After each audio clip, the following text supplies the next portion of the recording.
I don't want to marry, but I want a child of my own flesh and blood. After searching for a long time, I found a talented and handsome traveling merchant. Once I had the child, I heartlessly abandoned him. I thought I had driven away the merchant Pei Jiu from the capital, but little did I know, the one who left was the furious Prince Su, Pei Jiu. After running away for a year, he held the baby and asked, "Why did you stop running? Is this the grand gift you're giving me as compensation? It's over, now there's really no escape." Hello, everyone. Welcome to my channel. Subscribe us to read wonderful stories every day. Now, the story begins. After all this hard work, I'm finally pregnant. The moment I confirmed the news, I was overjoyed. These days, I have been gently coaxing Pei Jiu with tender affection, all for the sake of having a child. He has a cold and distant nature, and it took a great deal of effort for me to get close to him. I deliberately suppressed my fiery and unruly side, showing nothing but thoughtfulness and gentleness, all the tender feelings. Needless to say, Pei Jiu is inherently suspicious, and to make him believe in my sincerity, I used every bit of acting skill I had in my life. Sometimes I can't even tell myself whether I'm just acting or if I really like him. After all, I truly feel happy when I'm with him, no matter how reluctant I am. Since I'm pregnant, I have to break up with him as soon as possible. Just as I was thinking about how to end things with him, I heard him speak up first. "WN Tang, I'm returning to the capital," Pei Jiu said calmly. "Have your maid pack your things and come to the capital with me." I stood there in a daze. Was he leaving, just as sleepiness calls for a pillow? He was actually leaving on his own initiative. I ignored his words about taking me away and felt a sense of relief. If he wanted to leave on his own, that would be even better, though it pains me to part. I, Wan Tang, will send my blessings to you from afar, Lord Pei. From now on, what are you talking about? You're coming with me. Pei Jiu frowned at me. "We have a few days left. Have someone pack your things." I was suddenly startled. I have to go too. As a woman, it's not easy for you to run a shop alone and support your family, and you've already followed me. I am not a heartless or unfaithful person. Since you've chosen to follow me, I naturally won't abandon you. Pei Jiu patiently explained to me, "I grant you permission to accompany me back to the capital and bestow upon you a title." My initial excitement plummeted to the depths. A company, grant me permission, bestowed upon me. A surge of inexplicable anger rose in my heart, and I suddenly found it laughable. Who does he think he is? What kind of tone is this? Although ancient times favored men over women, are men really that much nobler than women? Oh. So what kind of title do you want to bestow upon me? I looked at him coldly. Pei Jiu lowered his tone, patiently trying to soothe me. "Don't be angry, our statuses are worlds apart. Originally, your standing wasn't enough to follow me, but I have feelings for you, and it's rare that you're willing to entrust yourself to me without a name or status. I'll discuss with my family and take you as a proper concubine. A proper concubine is different from an ordinary one, and it's worthy of you." My mind was filled with his condescending attitude. All the romantic moments we shared these days felt like a joke. Although I had approached Pei Jiu with an ulterior motive, I never expected him to see me this way. "Do you think I should be grateful just because you're offering me the status of a respectable concubine?" My nose tingled with emotion as I fought back the bitterness in my throat. "WN Tang, being my respectable concubine is different from others. Once you enter my household, from then on, what's the difference?" I waved my hand to interrupt him. "I'm a small-town merchant. Are you a capital merchant? Or perhaps you're a man, and I'm a woman. Besides these, what else do you have to be proud of?" Even though I wanted to separate from him, hearing such insults from him inevitably caused me deep pain in my heart. "I'm actually not a merchant. I am, you needn't say more, a concubine is just a concubine. I've had enough of this heiress system that harms women. Even if you were a prince, a duke, a marquis, or even the emperor, a concubine is still just a concubine. Even those concubines in the imperial palace, aren't they just lowly women who humble themselves and flatter the emperor? They too are things without freedom or dignity for their entire lives." Pei Jiu's face changed dramatically, his expression horrified. Speaking like this, in this era, could be considered a grave act of defiance. But I was already so angry that I was speaking without thinking, and I couldn't care less about that anymore. "Actually, I had something to say to you today too. I straightened my back and looked coldly at Pei Jiu, whose expression was unreadable. Over this period of time, you and I have indeed shared some joyful moments, but I'm tired of it, and since you're returning to the capital, it's just right for us to part ways and go our separate paths. As soon as the words fell, Pei Jiu's expression changed abruptly. What did you say? You don't want to be with me? You never thought about our future? I swallowed the bitterness in my heart and shook my head in denial. Between you and me, it was only a chance encounter to begin with. How can we speak of the future? Pei Jiu's face flushed red as he stepped forward and tightly grasped my hand. A chance encounter? Yes. I slowly looked up. I never thought about the future. You're a merchant, always traveling around. Surely you must have had some experiences over the years. Why act so shocked? I tried to act carefree, but Pei Jiu's eyes reddened with anger. I never had the intention to play around with people's feelings. I forced back the tears threatening to spill from my eyes, smiling as I teased. Perfect. So am I. We're both getting what we want. Pei Jiu was clearly struck by my words, looking at me in disbelief. Since we both understand each other so well, why don't we just part ways here? Or is it, you've fallen for me and can't bear to let me go? I was afraid he wouldn't leave, so I deliberately provoked and mocked him. Pei Jiu was always proud. With me saying this, he definitely couldn't swallow his pride. Fine, fine. If a woman like you can disregard her reputation and toy with emotions, why can't I do the same? Pei Jiu gave me a deep look, then stumbled out the door, listening to his footsteps fading into the distance. I turned my back to the door, fighting back tears. If Pei Jiu had said he would marry me today, I could still praise his sincerity and feel guilty toward him. Who would have thought that from the very beginning, he intended to make me his concubine, and he even considered it a favor to me. Who would want to be a concubine? It's best that he left. I wanted to make a clean break anyway. I gently touched my lower abdomen. I always wanted a child of my own, so there's nothing to be sad about. But at that time, I still didn't know that Pei Jiu was not a merchant from the capital. He was Prince Su, traveling incognito on an inspection tour, and I deceived his heart and became pregnant with his child. After he left in anger because of me, I secretly gave birth to a son.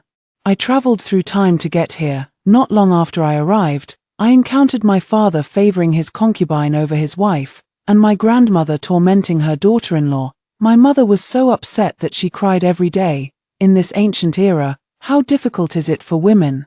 All the dirty and hard work is done by the daughter-in-law, but she is not allowed to eat at the table. With just a glance from the mother-in-law, my mother has to kneel and serve, because my sister and I are girls. We are not qualified to eat steamed buns every day. We could only nibble on a few bites of sweet potato. The original body had starved to death. My mother stayed up day and night embroidering a few handkerchiefs, traded them for a few pounds of meat, and wanted to cook it for my sister and me. As soon as it was cooked, grandmother sent her off to do chores. By the time she returned, only a bowl of watered-down soup remained in the pot. The mother was so angry that she beat her chest and wept bitterly. The father, a country bumpkin, would think about taking a concubine whenever he had a little extra money. After the concubine became pregnant, he bullied my mother even more. Now he doesn't even care about his own daughter, only about that concubine. Despite my father's scolding, my mother insisted on divorcing him. She took my sister and me, leaving with nothing but the clothes on our backs. And we left that nightmarish mountain village behind. We, mother and daughters, set up a stall, started a business, and eventually bought a shop. More than a decade has passed, and we have actually developed quite a substantial enterprise. Life was getting better and better, yet I never expected that the misfortune of my mother's marriage would also befall my sister. The brother-in-law, who once swore true love, now has wandering eyes. He looks down on my sister, who has grown haggard after childbirth, and has started an affair with a maid. We sisters have witnessed with our own eyes how our father favored his concubine over his wife. Mother suffered enough back then. How could I possibly go through the same thing myself? I brought my guards and a group of servants, making a grand scene as I stormed in to help my sister finalize her divorce. After what happened to mother and my sister, I became even more convinced of what I believed. Men are no good. Whether it's a couple who have relied on each other since times of hardship, or a pair deeply in love with true feelings, None can withstand the temptations of the world, forgetting righteousness for profit, abandoning after seduction, and feigned affection. These are the true nature of men. In these ancient times, a woman marrying is like gambling with her life. Rather than that, it's better to never marry at all. However, in this ancient time, there was no pension system. Not marrying was an option, but I needed a child. Watching the bustling crowd of pedestrians, a thought gradually arose in my mind: find a suitable man and have a child of my own. Once this idea took hold, the more I thought about it, the more feasible it seemed. It was just a brief encounter. Once I was pregnant, I could move elsewhere, pretend to be a widow, give birth, and then return. Money can make the devil turn the millstone. Household registration was hardly an issue. Now, the one thing Meng Wantang, am not short of his money. Since I had made up my mind, I began searching for a candidate. The tall ones weren't handsome, the short ones weren't clever, the ones with bad tempers, the ones with small eyes. Looking at men of the right age through the lens of a future child's father, none of them seemed to suit my fancy. Until I saw Pei Jiu. I observed him for a few days. This man is handsome and upright. The key point is that he is a traveling merchant, merely passing through this place and not planning to stay long, so I won't have any trouble later on. He is an excellent candidate. What followed went smoothly and naturally. I approached Pei Jiu and won his favor, but little did I expect that after acting for so long, I would genuinely develop some real feelings. Yet this shallow affection vanished the moment he mentioned taking a concubine. Pei Jiu, who had originally planned to leave a few days later, departed the city the very next day. I stood on the third floor of the shop, watching Pei Jiu gallop away on his fine horse, leaving Yang Cheng without a backward glance. I thought it was the merchant Pei Jiu who had left, and that we would have no further ties. Little did I know, it was the furious Prince Su, Pei Jiu, who had departed. 5 years later, we would meet again in the capital. At that time, I was the aggrieved victim, desperately chasing after the human trafficker who had taken my child. And he was the official in charge of the arrest, watching coldly as I knelt and begged him. After the fetus in my womb had settled, I told my mother and sister about the pregnancy. My mother tearfully scolded me for my audacity, but my sister, unexpectedly, understood me.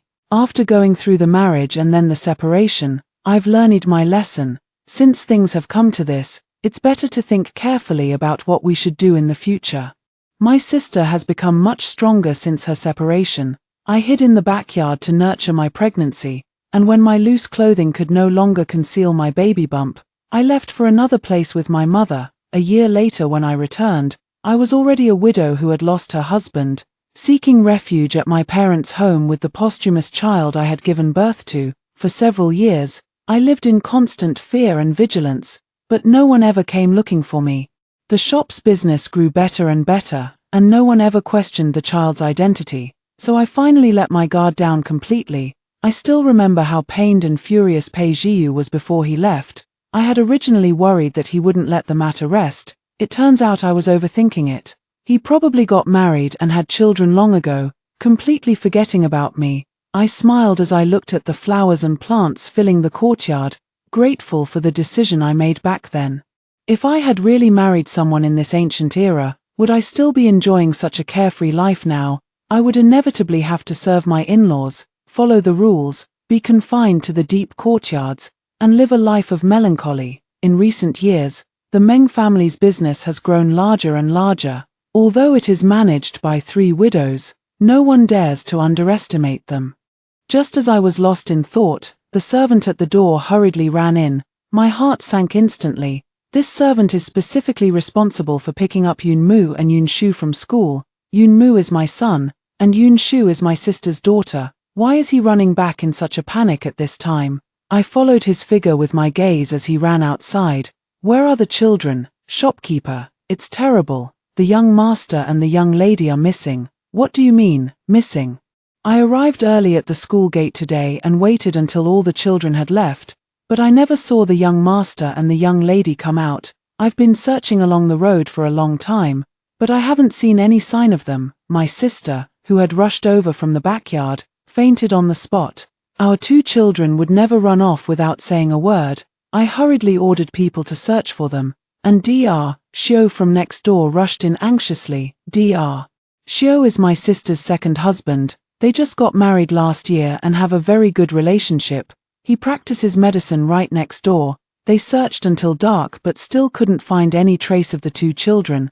I'm afraid they were kidnapped by human traffickers. The constable, who had been running around for hours, wiped his sweat and said, "In our small town, there hasn't been a single case of child trafficking in recent years, and the entire community is shocked. I have a vague feeling that something is wrong. Yunmu is very clever and cautious. His temperament is just like Pei Zhiyu's. He wouldn't go with a stranger, unless it's an acquaintance. He doesn't let his guard down." I couldn't help but recall the rival who had been fiercely competing with the Meng family's shop not long ago. Business is like a battlefield, any tactic is fair game. But harm should not come to family. Bang! I kicked open the door of the Zhao family's shop. Zhao Huifeng looked at me with a smile, waiting for me. "Where have you taken my son and my niece?" Zhao Huifeng unabashedly looked me up and down. "You're unwilling to follow me all because of that posthumous child." He calmly fanned himself with a folding fan. "To be honest, it was indeed me who bribed someone in your shop to do it. No one you turn to will be of any use, unless you agree to my terms." I gritted my teeth and glared at him, wishing I could tear a piece of flesh from him. "He wants me to marry him. I won't feel at ease if I can't see the child." I suppressed my anger and dealt with him. But he's not foolish either. Who knows how long he has been planning this? How could he possibly give up the leverage he has gained? At least send Yunshu back. My sister has nothing to do with this. My sister was already in poor health, and now she's been implicated because of me, lying unconscious. I must get Yunshu back first. Zhao Huifeng pondered for a long time. And seeing my pale face, he finally nodded. I returned to the shop not long before Yunshu was brought back. My sister held Yunshu and cried, but Yunshu broke free from her and threw himself into my arms. "Auntie, they want to take Yunmu to the capital. The capital is very different from Yangcheng." I rushed into the city without stopping to find a place to stay, heading straight for the Office of Transmission. Everyone says that the right transmission commissioner, Lord Liang, is fair and selfless, loving the people as his own children, ignoring the stares of others. I knelt with a thud at the main gate of the Office of Transmission. I never thought in my life that I would set foot in the capital. Since learning that Pei Zhiyu was a merchant from the capital, I've deliberately avoided doing business with customers from the capital. After all, judging by Pei Zhiyu's tone back then, his family's business was likely one of the most prominent in the capital. Secretly giving birth to a child behind his back, no matter where you are, that's no small matter. If he were to find out and come to take the child from me, I'm afraid I wouldn't stand a chance. But there's no time to worry about that now. Yunshu, after all, is a year older than Yunmu, and this child has grown a bit more cunning. He overheard that the Zhao family had already found a human trafficker from the start, intending to sell Yunmu into the capital, because Yunmu is very good-looking. Many high-ranking officials in the capital have a fondness for beautiful young boys. I was so angry I almost spat blood. Zhao Huifeng had been deceiving me from the very beginning. He never intended to return Yunmu to me. Since he's so brazen and unafraid, he must have long been in cahoots with those nobles. Reporting to the authorities would only alert the enemy. I have decided to go find the child myself and appeal to the emperor in the capital, surrounded by a crowd.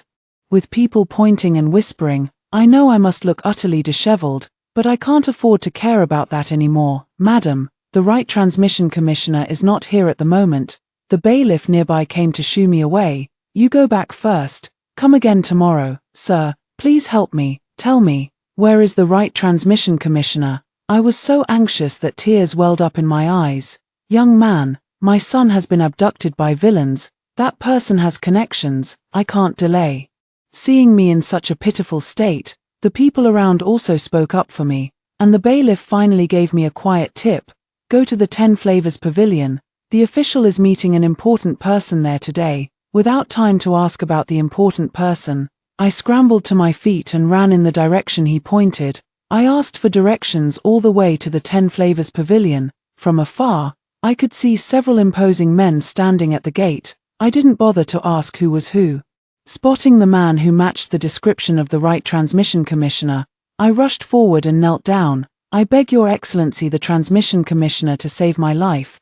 Choking back sobs, I kowtowed. My son has been abducted by villains. I spoke of my son's situation, yet there was no response for a long time. Lift your head up, a voice from my memory echoed. My heart immediately tightened. This voice. Trembling, I raised my head. My hair disheveled and tear stains still marking my face. A familiar face came into my view. Pei Jiu looked at me with an inexplicable expression. Meng Wanting, it really is you. His gaze was sharp as he looked at me, scanning my attire from head to toe. I suppressed the panic in my heart. How could Pei Jiu be here? What a coincidence to run into him like this. From the looks of it, he had just been speaking with the transmission commissioner. Do they know each other? It's been years since we last met. Over these years, I've imagined our reunion countless times, but never once did I picture it like this. Meeting again, Pei Jiu is still as dignified and dashing as ever, while I looked haggard and dusty, disheveled like a savage. I was kneeling on the ground, desperately pleading with his friend. Ignoring the turmoil in my heart, I raised my head to look at the right censor-in-chief who was frowning nearby. I beg you, Your Excellency, have mercy, save my child. A crowd had gathered all around. I knelt on the ground, like a begging stray dog. This would have been absolutely impossible in the past. I have my pride too, but that bit of pride was long forgotten in the face of Yunmu's safety. If you have any grievances or cases to report, you can leave a petition at the Office of Transmission, and someone will handle it. Why go to the extreme of blocking someone on the street? The unfamiliar official beside me frowned and scolded me. I don't trust them. I wiped away the tears that were about to fall. The ones who kidnapped my child are not ordinary traffickers. Those people have connections with officials in the capital. I wept bitterly, recounting the hardships of this journey. I originally came by carriage. But along the way, I faced countless obstructions and pursuits. I had no choice but to abandon the carriage, change into servant's clothes, and flee in secret. Just before entering the capital, I narrowly avoided several assassination attempts, without knowing exactly which high officials are in league with them. How dare I submit a petition? Seeing the shocked and suspicious looks on their faces, I stood up and lifted the hem of my skirt. Revealing my worn-out embroidered shoes and the tips of my toes stained with blood. You came here on foot. Pei Jiu's face darkened. Seeing me dressed as a married woman, he pulled me to his side. When did you get married? Where is your husband? At a time like this, how could I possibly have the leisure to reminisce with him? I forcefully pulled away from his grasp. I didn't come here merely to find my son. I've also come to file a formal complaint with the Emperor himself. I knelt down once more. Please have mercy, my lord. Somehow, the Minister of Transmission actually glanced at Pei Jiu, and only after seeing Pei Jiu nod did he order someone to help me up. I am aware of your matter. Hand over the evidence you have in a moment, and I will take a look first. Take a look first. I'm getting anxious. Why do we still have to wait? We've already been delayed for several days on this journey. I wonder how Yunmu is doing now.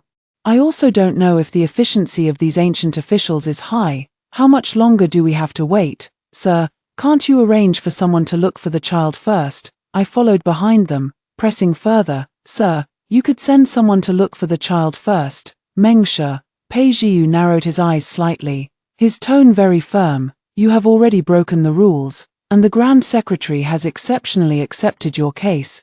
Just go back and wait. My face turned pale, and I was filled with anger. Wait, how could I afford to wait any longer? What did he know? Yunmu is still so young. If he were really sold to, how could he, so casually telling me to wait, understand a mother's pain? With bloodshot eyes, I interrupted him bitterly. Pei Jiu, I know you hate me, but the matters between us should not involve the child. Once I find the child, you can settle accounts with me however you wish, but for now, do not stop me from saving him. I don't know which of my words provoked him. Pei Jiu's face darkened, his eyes flashing with anger. Lady Meng, you think too highly of yourself. What relationship do we have? What accounts do I need to settle with you? He gave a cold sneer, glanced at my disheveled state, then turned and left with a flick of his sleeve. At present, there are many cases in the capital, those involving lives, arson, all urgent and demanding resolution. Which of these isn't more serious than a mere child disappearance case? Since your petition has been accepted, just wait. The accompanying transmission commissioner bowed in agreement. I was horrified. Pei Zhiyu's manner suggested he could actually influence the arrangements of the Office of Transmission. He wants to drag out this case. I couldn't care less about his status anymore, panicking to the point of tears streaming down my face. Pei Zhiyu, this case cannot be delayed. You must save Yunmu. Seeing the tall figure walking further away, I blurted out in desperation, "He's your son. If we delay any longer, your son won't be saved. You'll regret this." The words struck like a thunderbolt. This one sentence left everyone stunned on the spot. The figure not far away froze in place instantly. Pei Zhiyu turned around abruptly and strode toward me, the shock in his eyes unconcealed. The air was utterly still. It was so quiet you could hear a pin drop.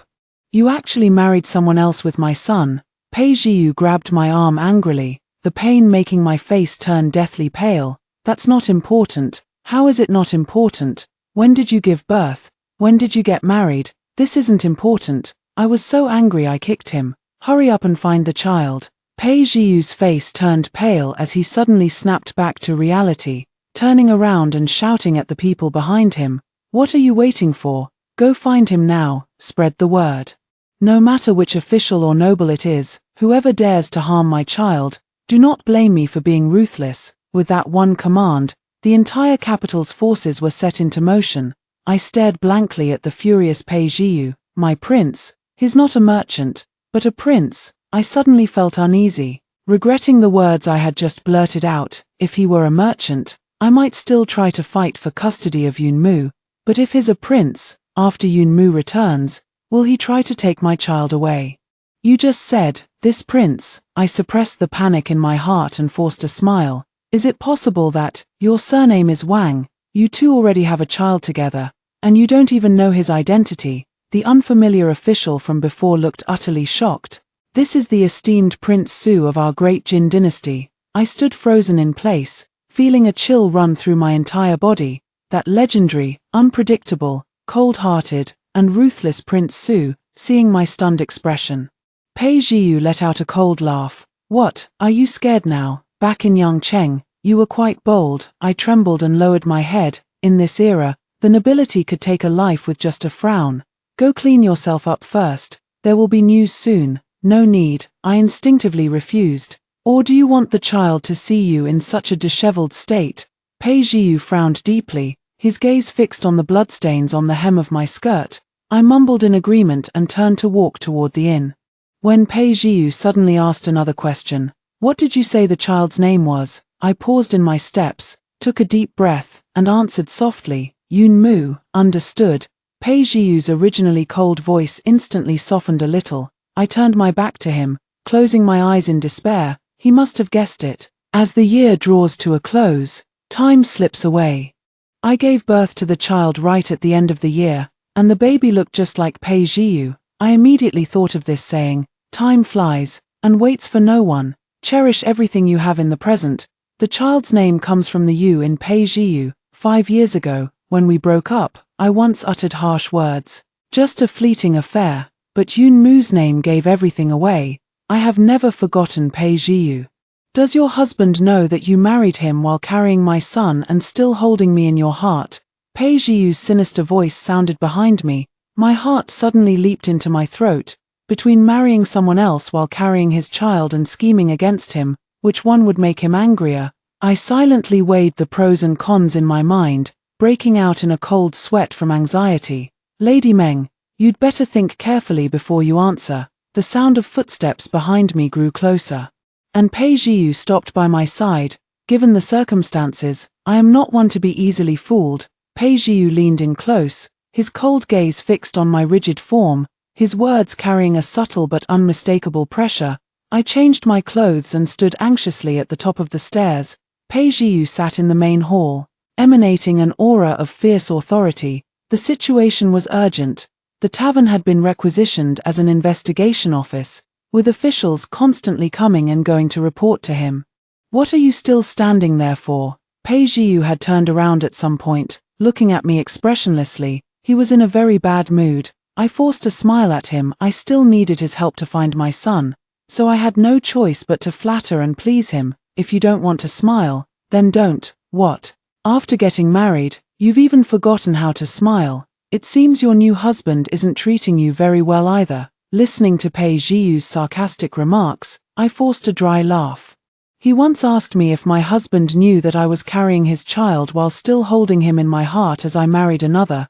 Between lies and schemes, I instinctively told a lie. My husband loves me deeply and doesn't care about my past. As soon as I finished speaking, Pei Zhiyu's face instantly darkened. After throwing me into the inn, he wore an intimidating expression that warned strangers to stay away. Any news about the child? Ignoring his barrage of questions, I anxiously inquired about the child's situation. Pei Zhiyu glanced at me, and the official beside him replied with a smile, "Rest assured, madam, at Prince Su's command, even the Empress Dowager in the palace has been alerted.